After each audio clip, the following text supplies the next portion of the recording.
ओम छत्रपति शिवाजी महाराज की जय। हर हर महादेव, हर हर महादेव। यही वो नारा था, यही वो स्लोगन था जिसको पूरी सर्दी में, कड़ाके की सर्दी में उन मराठा योद्धाओं ने ये जयकारा, ये जयघोष लगा के आतंक का दूसरा नाम कहे जाने वाले अहमद शाह अब्दाली के खिलाफ ऐसा अभियान छेड़ा था, ऐसा युद्ध लड़ा था जिसको आज भी पूरा भारतवर्ष याद रखता है। भारतवर्ष में रहने वाले किसी भी जाति धर्म के लोग आज पानीपत को श्रद्धा का विषय इसीलिए मानते क्योंकि उनके पूर्वजों ने, इनके जो भारत में रहने वाले लोग हैं उनके पूर्वज चाहे किसी धर्म के, आज उस समय में वो एक ही धर्म के हुआ करते थे लेकिन आज कई धर्म के हो चुके हैं, लेकिन है तो श्रद्धा के योग्य। तो ये धरती उन बलिदान करने वाले बलिदानी योद्धाओं के लिए बड़ी ही महत्वपूर्ण है और ये देश उनको नमन करता जिन्होंने यहाँ पे बलिदान। तो दोस्तों, हमारा देश बहुत विशाल देश है और इस देश के अंदर आज तक पता नहीं कितने योद्धाओं ने यहाँ पे इस देश के लिए, इस धर्म के लिए, इस माटी के लिए अपनी कुर्बानियां दी हैं। तो हम नमन करेंगे उन योद्धाओं को जो 1761 की लड़ाई में यहाँ लड़ने के लिए आए थे। इनमें से सभी के पूर्वज आए थे। अभी जैसे 11वीं 12वीं पीढ़ी चल रही है तो उस समय में इनके पूर्वज इधर लड़ने के लिए आए थे और ऐसी अवस्था में आए थे जैसे हम टी शर्ट पहन के घूमते ना गर्मी के समय में, तो पतले कुर्ते वगैरह। यहाँ पे कड़ाके की ठंड की वजह से बहुत सारा नुकसान हुआ। कुछ लोग तो ठंड के मारे, निमोनिया के कारण ही पहले ही अपने प्राण त्याग गए, भूख के कारण भी प्राण त्याग गए। जो बचे उन्होंने ऐसा इतिहास रचा, अहमद शाह अब्दाली केवल और केवल अपने जीवन में रोने के लिए अकेला बचा। अपने भाई, अपने बच्चे, अपने भतीजे, अपने रिश्तेदार सब खो दिए, केवल वो अकेला ही बचा। मराठाओं के साथ युद्ध लड़ने के बाद उसने जो हार उसके जीवन में आई तो कभी वो जीत नहीं पाया। वो अपने आप से और अपने राष्ट्र को मुंह दिखाने के लायक नहीं बचा। तो दोस्तों, लड़ो तो ऐसा लड़ो, इतिहास आपको याद रखे। जियो तो ऐसा जियो, सबके लिए जिया जाए। मरो तो ऐसा मरो, सबकी आंखों में आपके लिए आंसू आए। तो दोस्तों, ये पानीपत का ये जो कालाम क्षेत्र है, ये भारत के लिए पूजनीय धरती है, पूरे भारत के लिए। और यहाँ पे उस समय में जो लड़ाई लड़ी गई थी ना पानीपत की, उस समय में जो लड़ाई थी वो किसी तीसरे विश्व युद्ध से कम नहीं थी। उससे पहले इतना खून खराबा भारत भूमि ने कहीं पे नहीं देखा था। तो दोस्तों, अभी पूना से आए हुए हमारे भाई हैं, हमारे दोस्त हैं, ये श्रद्धा सुमन यहाँ पे अर्पित कर रहे हैं और आप सब लोगों को लाइव होकर दिखा भी रहे। जो इस वीडियो के माध्यम से देख रहे हैं तो एक बार अपने घर में जयघोष जरूर करें। अगर आप यहाँ पे नहीं पहुँच सकते तो अपने घर बैठ के तो कम से कम देख ही सकते हो। यहाँ इसके नीचे कोई समाधि वगैरह भी नहीं है, केवल एक ये ऐसा गुम्बद बना रखा, मान लीजिए कि ऐसे एक मानव निर्मित ऐसी चिन्ह बनाया है कि इसको देखकर वो श्रद्धा दोबारा से जाग जाती है कि पानीपत में योद्धाओं ने किया क्या था। तो इसको काले आम के नाम से भी जाना जाता है और पानीपत युद्ध स्मारक के नाम से भी जाना जाता है। यूट्यूब पे आप सर्च करोगे काले आम पानीपत, तो ये पुरातत्व विभाग हरियाणा के अंतर्गत आता है। काफी अच्छा उद्यान है, यहाँ पेड़ों की भरमार काफी है, दर्शनीय, देखने लायक। और इसके पीछे जो इतिहास छुपा हुआ है वो बहुत ही इस देश के लिए एक धरोहर है और ऐसी धरोहर हमारे भारतवर्ष में बहुत सारी है, हमें उन्हें समझना चाहिए। ये इतिहास रच के जाने वाले योद्धा थे, परिवार उनके भी पीछे थे, घर उनका भी था, लेकिन उन्होंने घर परिवार को छोड़कर देश को और इंसानियत को महत्व ज्यादा दिया था दोस्तों। तो देखिए, अभी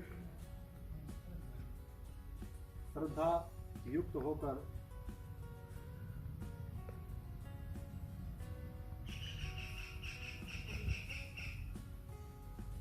ओम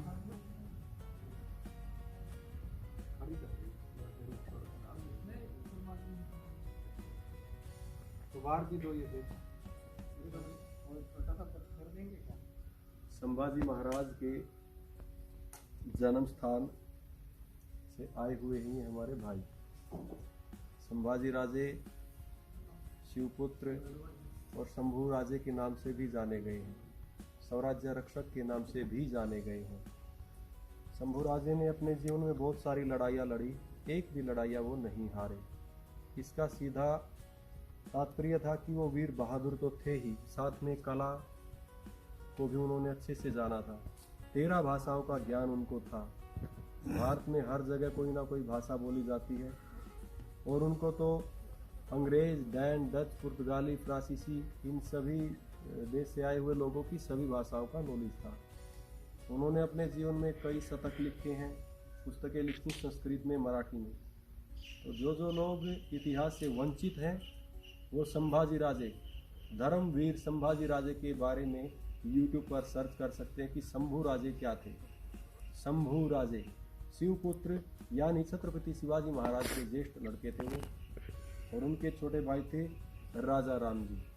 उनकी मृत्यु के बाद राजा राम जी ने मराठा साम्राज्य को संभाला, लेकिन वो भी ज़्यादा दिन तक जीवित नहीं रहे, अल्पायु में ही वो संसार छोड़ के चले गए। तो उनकी पत्नी महारानी ताराबाई, दुर्गा स्वरूप कही जाने वाली औरत थी।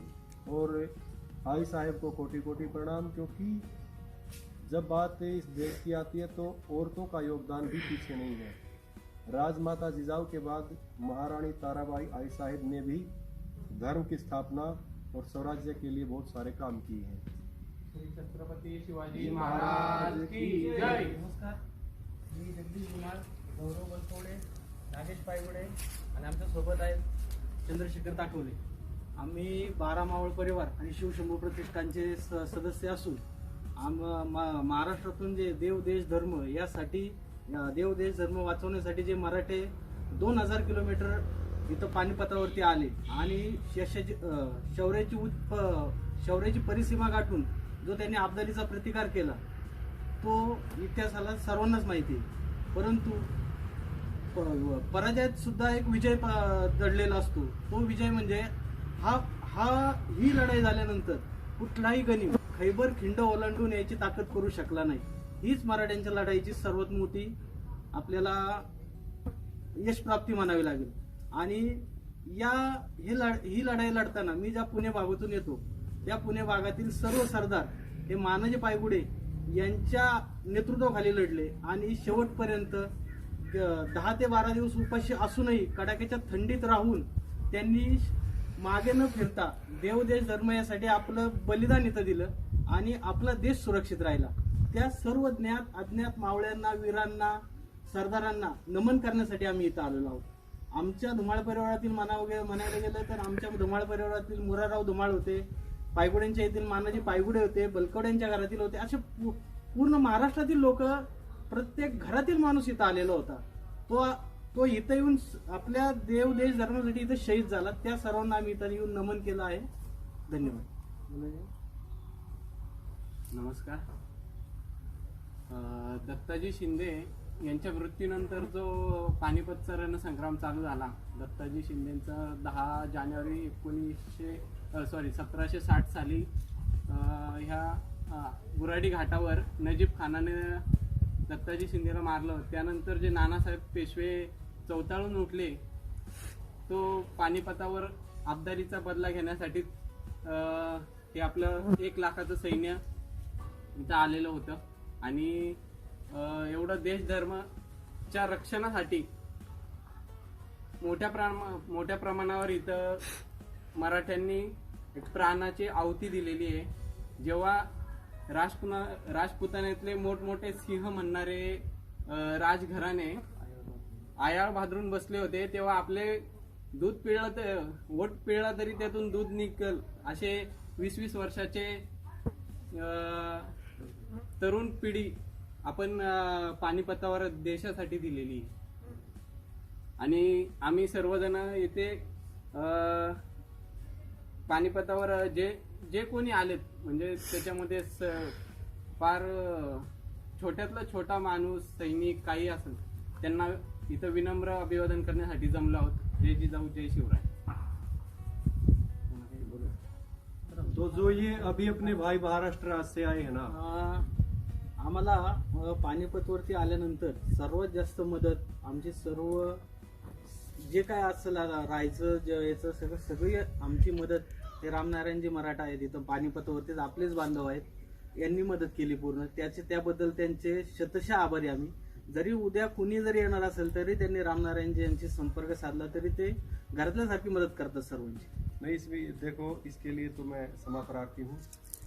हम आपस में ये कोई हेल्प वाली तो बात नहीं, हमारा ये कर्तव्य रहता है। जब आप इतनी दूर से आए हैं तो आपको कोई ना कोई यदि अपना मिलता है तो और खुशी डबल हो जाती, दुगनी खुशी मिल जाती है आदमी को। जब मैं महाराष्ट्र में जाता हूँ तो मैं ये नहीं महसूस करता कि मैं पानीपत में हूँ या महाराष्ट्र में। तो मैं भी यही सोचता हूँ कि जो महाराष्ट्र से कोई भी अपना मराठा भाई आए तो उसे लगना नहीं चाहिए कि मैं हरियाणा आया हूँ, उसे लगना चाहिए कि मैं महाराष्ट्र में हूँ, मैं मावल में हूँ या मैं पूना में हूँ या मैं फिर मराठवाड़ा में हूँ, विदर्भा में हूँ। उसे ये लगना चाहिए कि मैं अपने घर में ही हूँ, मैं पानीपत नहीं दूसरी स्टेट में नहीं आया। तो मेरे से जो ये ऐसी चीजें हैं ना, मुझे कभी भी पता लगता कि इतना कोई मराठा भाई आया है तो मैं तुरंत निकल पड़ता हूँ और मेरा यही काम बाकी है। जय हिंद, जय भारत, जय भवानी, जय शिवराय। जय शिवराय। हर हर महादेव। छत्रपति शिवाजी महाराज की जय। हर हर महादेव। जय भवानी, जय शिवाजी। तुमच्या आमचा नाता काय, जय जिजाऊ जय शिवराय। तुमचा आमचा नाता काय, जय जिजाऊ जय शिवराय। जय शिवराय, जय हिंद, जय भारत। दोस्तों बने रहिए मराठा रामनारायण और मराठा उत्थान समिति पानीपत के साथ। राम राम।